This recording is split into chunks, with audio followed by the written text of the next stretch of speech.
ঝিলাম পাকশালায় নতুন পর্বে আপনাদের সবাইকে আবারও একবার স্বাগত। আজকে আমি সিদ্ধ ডিম ও পেঁয়াজ দিয়ে দারুণ মজার একটি নাস্তা বানিয়ে দেখাবো। এটি সন্ধ্যাবেলায় চায়ের সঙ্গে বা যারা চা পছন্দ করেন না শুধুও খেতে পারেন। তাছাড়া এটা তৈরি করা একদম সহজ এবং উপকরণও কম লাগে। তাহলে চলুন বন্ধুরা, রেসিপিটা শুরু করা যাক। নাস্তার এই রেসিপিটির জন্য দুটি সিদ্ধ ডিম নিয়েছি। ডিম দুটো আগে থেকেই সিদ্ধ করে রেখেছিলাম, এখন কেটে নিচ্ছি। একটি ডিম 4 ভাগে ভাগ করব। দুটো ডিমে মোট 8 পিস হবে।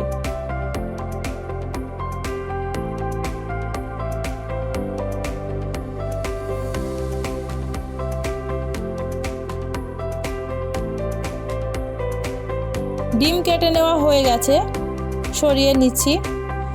এবার একটি পাত্রে 1 বাটি পেঁয়াজ কুচি নিচ্ছি, 1 কাপ বেসন, 4টে কাঁচা লঙ্কা কুচি, স্বাদ মতো লবণ, হাফ চা চামচ শুকনো লঙ্কা পাউডার, সামান্য একটু হলুদ পাউডার এবং 1/4 টিস্পুন ভাজা জিরা পাউডার।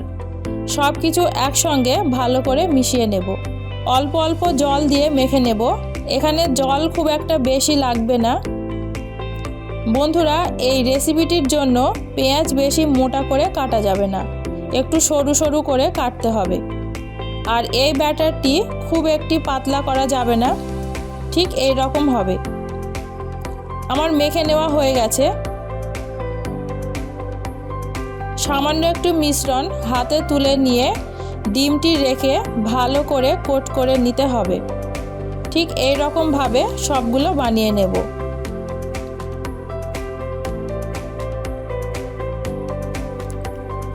সবগুলো বানানো হয়ে গেছে, এখন ভেজে নেব।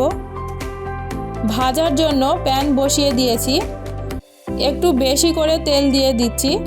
তেল গরম হওয়া পর্যন্ত একটু অপেক্ষা করব। এখানে আমি রাইস ব্র্যান্ড অয়েল ব্যবহার করছি, আপনারা যে কোনো ব্র্যান্ডের সাদা তেল ব্যবহার করতে পারেন। একটা একটা করে সবগুলো তেলের মধ্যে ছেড়ে দেব। লো টু মিডিয়াম ফ্লেমে ভাজতে হবে। সবকটি একসঙ্গে ভেজে নেব।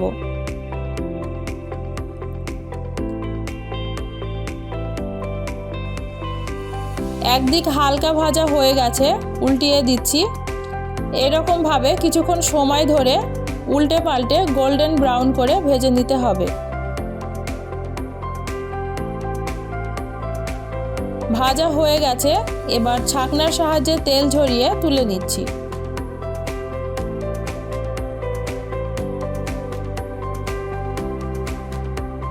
তো বন্ধুরা, আমার আজকের এই নাস্তার রেসিপি আপনাদের কেমন লাগলো অবশ্যই কমেন্টে জানাবেন। আর যদি ভালো লেগে থাকে তাহলে লাইক শেয়ার করবেন। সো বন্ধুরা, আজকের মতো এই পর্যন্তই। আবারও ফিরে আসবো নতুন কোনো রেসিপি নিয়ে। ততক্ষণে আপনারা সকলেই খুব ভালো থাকবেন, সুস্থ থাকবেন। ধন্যবাদ।